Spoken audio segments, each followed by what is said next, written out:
एक समय की बात है, एक बूढ़े आदमी गांव में रहते थे। उनका नाम रामदास था।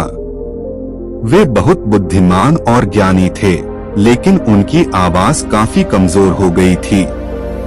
इसलिए लोग उनकी बातें सुनने में काफी परेशानी महसूस करते थे। एक दिन गांव के लोगों ने एक बड़ी सभा आयोजित की।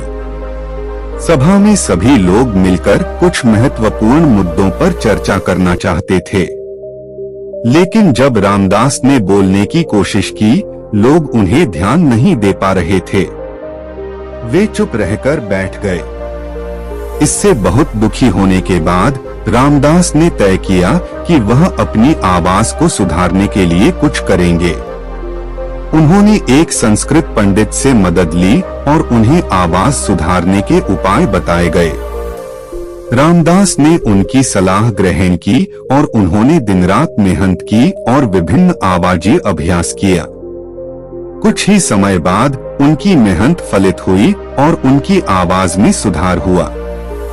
रामदास ने फिर से वही सभा में जाने का फैसला किया। लोग सभा में एकत्र हुए और रामदास के बातें सुनने के लिए उत्सुक थे।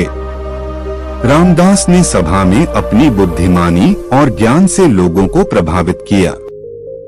सभा के अंत में लोगों ने उन्हें धन्यवाद दिया और उन्हें बधाई दी कि उन्होंने अपनी आवाज सुधारी है। वे सभा से बहुत खुश और संतुष्ट महसूस कर रहे थे।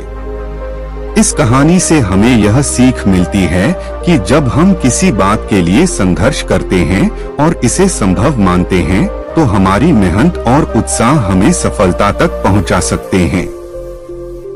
चुप रहने से हम अपनी समस्याओं को हल नहीं पा सकते हैं, बल्कि हमें इन परिस्थितियों का सामना करना चाहिए और कोशिश करनी चाहिए उन्हें सुधारने की। रामदास की सफलता सुनकर उसके गांव के लोगों को बड़ा आश्चर्य हुआ। वे सभी उनसे मोटी मोटी बातें सुनने के लिए उत्सुक थे। रामदास ने अपने ज्ञान की बात बांटकर गांव के लोगों का मार्गदर्शन करना शुरू किया। वे न केवल अपनी आवाज सुधारकर, बल्कि अपने अनुभवों, सत्यानुभव और बुद्धि के बारे में भी बातें करने लगे। रामदास की बातें धीरे धीरे पूरे गांव में फैल गईं। लोग उनसे न सिर्फ अपनी समस्याओं का समाधान मांगने लगे, बल्कि उन्हें गुरु और मार्गदर्शक के रूप में मानने लगे। रामदास ने अपने जीवन के अंतिम दिनों तक लोगों की सेवा करते हुए बहुत सम्मान प्राप्त किया। इस कहानी से हमें यह सीख मिलती है कि हमारी आवाज की कमजोरी हमारे ज्ञान और अनुभवों की कमी को पूरा नहीं कर सकती है। हमें अपनी कमियों को दूर करने के लिए कोशिश करनी चाहिए और अपने ज्ञान और अनुभवों के माध्यम से दूसरों की सेवा करनी चाहिए। हमारी आज उससे ज्यादा महत्वपूर्ण होती है कि हम उसे कैसे इस्तेमाल करते हैं और दूसरों के लिए कैसे उपयोगी होते हैं। इसी तरह रामदास की कहानी से हमें यह भी सीख मिलती है कि जब हम चुप रहकर बैठते हैं, तो हम खुद को और अन्यों को अवसर और संभावनाओं से वंचित कर देते हैं। हमें सक्रिय रहकर अपने कार्यों को संपन्न करने का प्रयास करना चाहिए और अपने जीवन की समस्याओं का समाधान खुद ढूंढने की कोशिश करनी चाहिए। यह सुनिश्चित करना कि हमारी आवाज कितनी महत्वपूर्ण है और हमारी बातें कितनी प्रभावशाली हो सकती हैं, एक और महत्वपूर्ण सीख है जो हमें रामदास की कहानी से मिलती है। वह सीख है संयम की और अपने शब्दों की गुणवत्ता को जांचने की। रामदास ने अपनी आवाज को सुधारकर उच्च स्तर पर ले जाने के लिए कठिनाइयों का सामना किया। वे नियमित अभ्यास के माध्यम से अपनी आवाज को मजबूत बनाने के लिए प्रयास किए।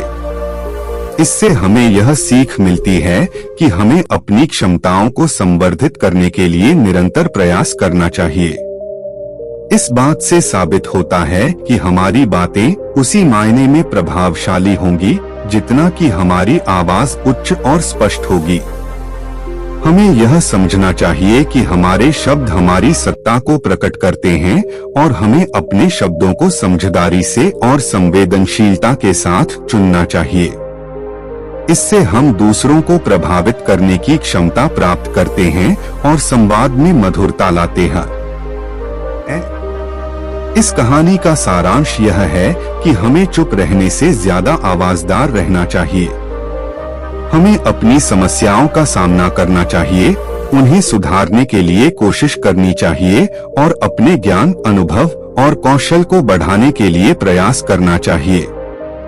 सफलता के रास्ते में हमेशा संघर्ष करने के लिए तत्पर रहना चाहिए और हमेशा अपनी आवाज को उच्च स्तर पर ले जाने के लिए प्रयास करना चाहिए। चुप रहकर जीवन गुजारने से हम अपनी अस्तित्व शक्ति को हानि पहुंचाते हैं। अगर हम सिर्फ दरवाजे के पीछे छिपे रहें, तो हम खुद को और अन्य लोगों को अवसरों से वंचित कर देंगे। बुद्ध के उद्धरण में भी यह बात स्पष्ट होती है, जो भी भाषण रखता है और जो भी चुप रहता है, उन्हें धीरे धीरे नाश होता है। हमारी आवाज हमारी पहचान होती है और उससे हमारी सामर्थ्य और व्यक्तित्व दिखता है। हमें सक्रिय रहकर अपनी बात कहनी चाहिए, ज्ञान और अनुभव साझा करने चाहिए और समस्याओं का सामना करने की बजाय उन्हें हल करने के लिए कोशिश करनी चाहिए। रामदास की कहानी हमें यह दिखाती है कि जब हम अपनी आवाज को मजबूत करने के लिए संघर्ष करते हैं, तो हमारी संभावनाएं बढ़ती हैं। हमारी आवाज न केवल हमें सफलता तक पहुंचाती है, बल्कि उससे हमारे आसपास के लोगों को प्रभावित भी करती है। जब हम अपने विचारों और विचारधारा को साझा करते हैं, तो हम सामरिक, सामान्य और नवीनतम विचारों को प्रोत्साहित करते हैं। इस कहानी से हमें यह संदेश मिलता है कि हमें अपनी आवाज को मजबूत करने के लिए उचित मार्गदर्शन और संयम की आवश्यकता होती है। हमें अपनी वाणी को नियंत्रित करना चाहिए और विचारों को सामरिक, प्रभावशाली और सकारात्मक बनाने के लिए उसे सही तरीके से प्रयोग करना चाहिए।